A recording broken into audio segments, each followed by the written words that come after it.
Hello folks, welcome back. April 22nd, 2021 here in Southern Ohio.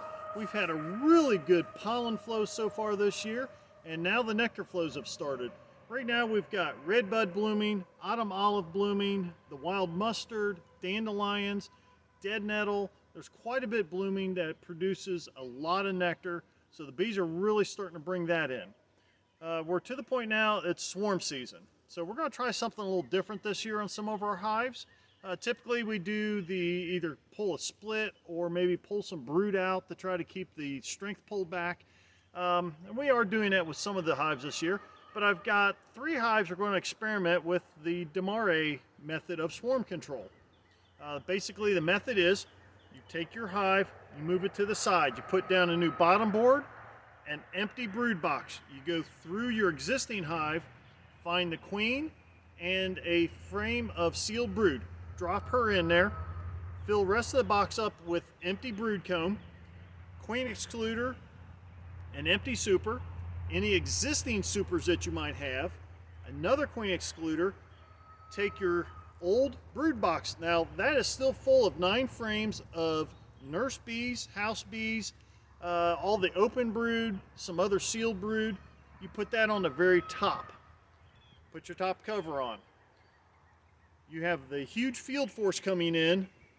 You've got a queen. You've got 1 frame of sealed brood.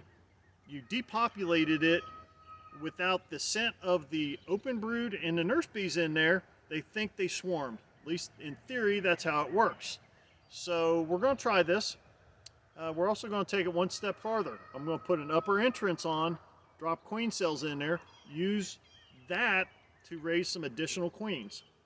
Some of the upper box bees that are field bees, they'll go out that entrance, they'll come around to the front, go right back into what they think is the old hive. Nurse bees are going to hang out up on top, take care of all that open brood. So you decongested the bottom brood box. Some of them will filter down through all those.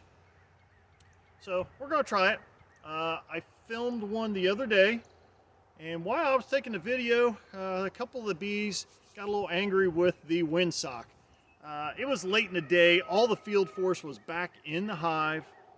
I was tired, the smoker was out. I went ahead and videoed it. Some of the bees went straight to the windsock because this looks like a little fuzzy animal. So I'm going to try to edit some of the noise out. I'm going to probably shorten up that part of the video. Just crop out my basic inspection. I will show the important parts, but I'm going to crop out a lot of that. And then we'll come back and I'll show you a couple of the other hives that I did also at the same time. So yeah, let's go on to that part and we'll be back.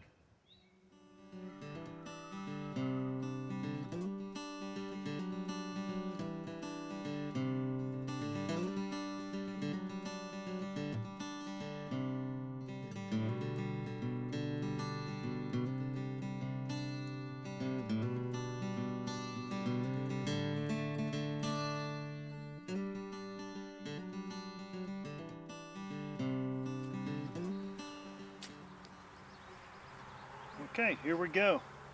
Let's see if we can dig down into the bottom box, find the queen.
cranky girls here.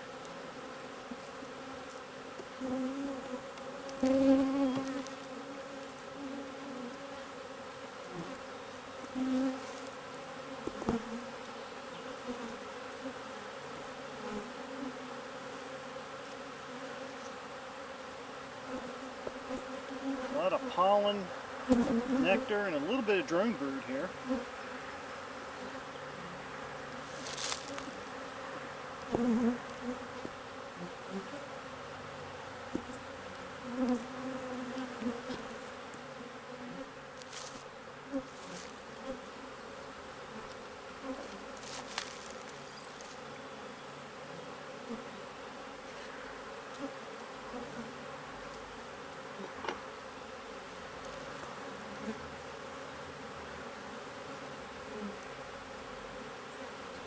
And there's my old girl.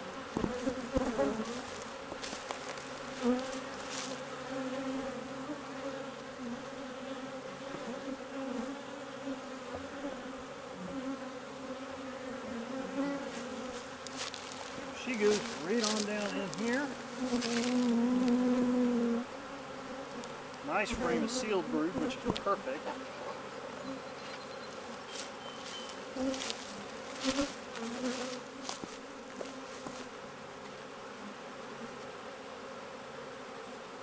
Take a look, make sure there's no cells up here.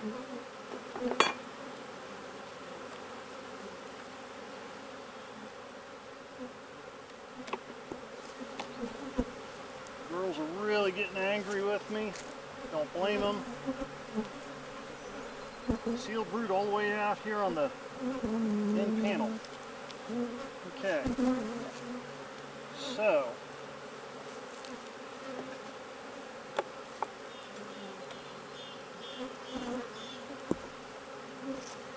we're going to get this all buttoned back up here and then start our reassembly.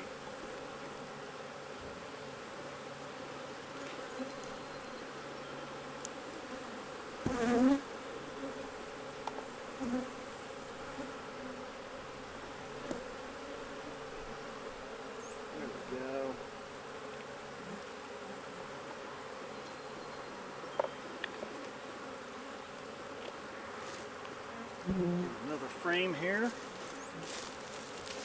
Use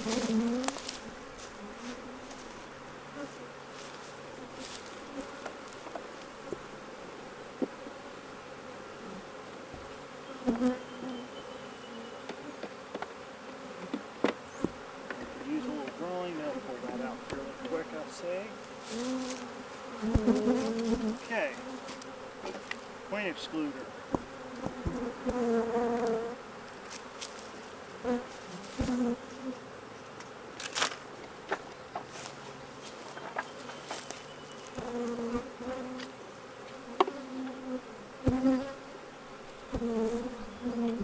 Honey super. Their other honey super.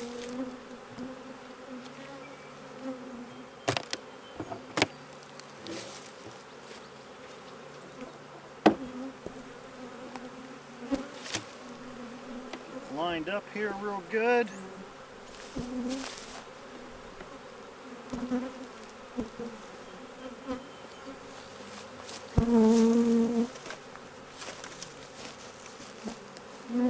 Okay. Additional queen excluder.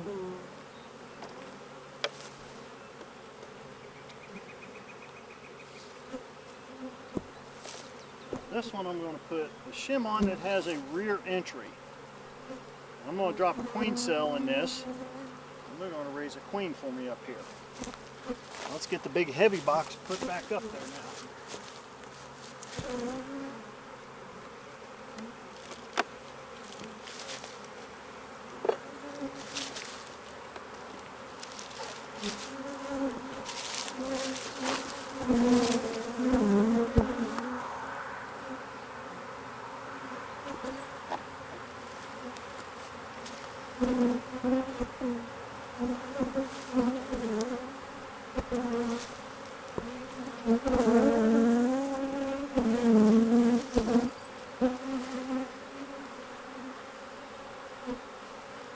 The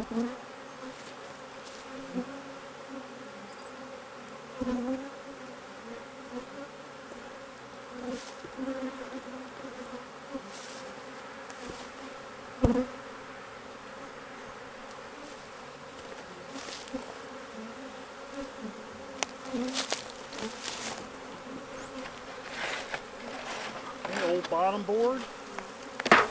Shake the bees off.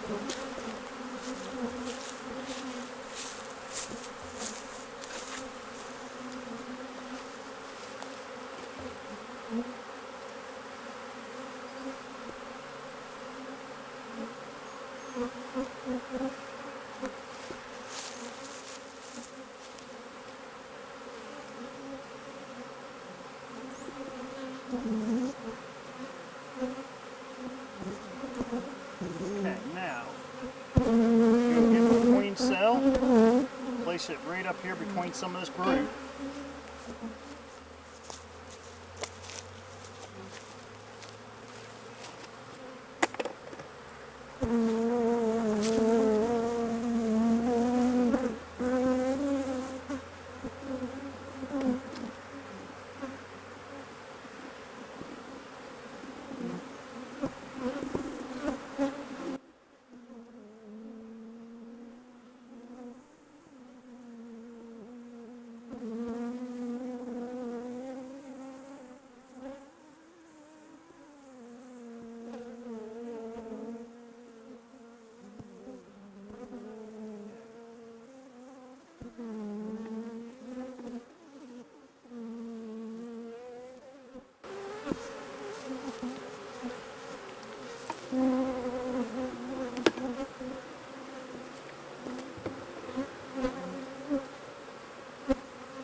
So here's the box we did the other day. This is the old brood box that had been on the bottom. New entrance, queen excluder, the existing honey super, new empty honey super, the new brood box with a queen excluder in between. This is where we put the old queen, one frame of brood. This is where all the field bees are still coming in, and they will mingle up and down. I did see a couple bees kind of coming and going in and out of the new entrance today. It's been a few days since I set this up. It's a little on the chilly side this evening, so there's not much activity. But we did drop in a queen cell in this. She will hatch here probably about 4 or 5 days. She'll hopefully go on her mating flights in and out the back side of the hive, because the old entrance is still around on the opposite side.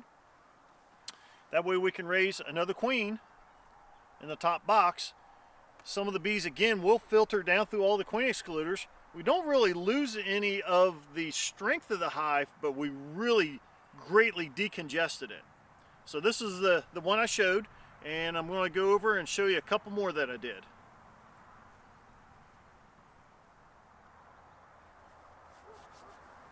Okay, here's another hive that we are trying this on. The old brood chamber is up here on top. It has all the nurse bees, all the open brood, some sealed brood, some honey, nectar, bee bread, but this is the old bottom box. We put a top with an upper entrance. As you can see, the bees are coming and going. I did drop a ripe queen cell in here. She should have hatched yesterday. Early next week she'll be going on her mating flights. Hopefully she will come back and start an actual nest up here. That just allows me to have another mated queen, or I can move her down and replace the old queen. Just gives you options. Queen excluder, honey super they were working on. This honey super was empty, but it's got drawn comb. Another queen excluder. The new brood chamber. This is where we put the old queen, one frame of sealed brood, and all the field forces coming in on the opposite side. So we greatly decongested it, and in theory we're hoping they think they swarmed. So again, this is another one we're trying. We've never tried this before. but it sounds like it might actually work, and it does give us an option to raise an additional queen.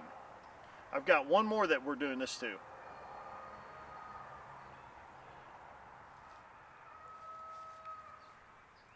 Okay, this is the third hive we're trying this on. This was actually the feral hive that I caught last year. These girls are way too feisty, too defensive for my liking. They overwintered with a decent population, but they're just not building up like I like.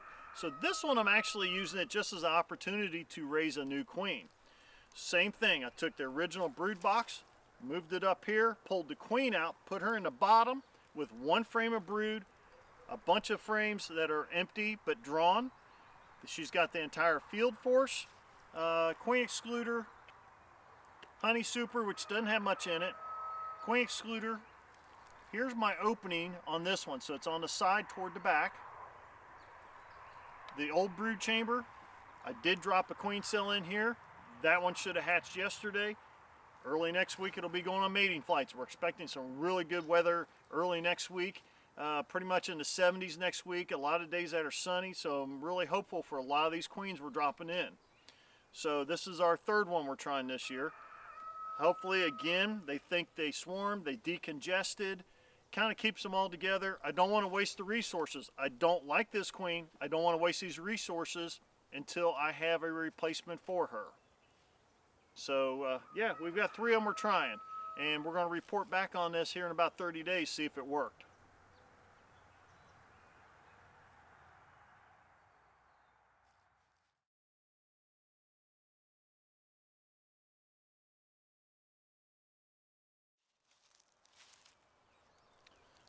So there's the basic layout of this method of trying to control the swarms. The biggest reason I want to control the swarms is, for us, our main nectar flow is mid-April to mid-June. Our main swarm season starts about mid-April. So if your bees swarm off and all they're leaving behind is a small cluster and an unhatched queen cell, by the time they build up enough population and field force to capitalize on any nectar flow, our nectar flow is almost over. So by losing all of your field force, you just don't have much of a honey crop in the spring. We don't have hardly any nectar flow in the summer, and our fall nectar flows are really hit and miss. So again, our nectar flow here in Southern Ohio is mid-April to mid-June primarily, so we want a good field force. The big populations, though, want to swarm. So hopefully this will help control some of the urge to swarm, and they change from the swarming instinct into the hoarding instinct. At least that's in theory what we're trying to do. This is a type of information I could have used the first couple years when I started raising bees. So we're going to find out, is this work or is this not going to work? I'm going to show it one way or the other. Good, bad, or indifferent, I'll show it. So we're going to come back in 3 or 4 weeks, and I will go through all 3 of these hives, and we'll find out, did they still swarm? Did they not swarm? Did they still pull in a good honey crop, especially 2 out of 3 of them? The third one, I'm not expecting much out of that last one. I'm primarily interested in replacing that queen. I don't like her. The bees are way too feisty, so she's got to go. Overall, though, I'm pretty excited to try this. Some of my other hives, I'm still pulling regular splits like I normally do to try to control that, or skimming excessive brood off. But I'm real excited to try this. It might be a really good tool to use for the hobby beekeeper. So yeah, let's check back in a couple weeks and see how they do. I appreciate everybody watching these videos. If you like it, give me a thumbs up. Share them with your friends, especially the newer beekeepers. Again, that's why I'm doing this. Good, bad, or indifferent, I'm going to show it. So I appreciate everybody following along and watching them. Have any comments, drop them below in the comment section, and I'll see you next time.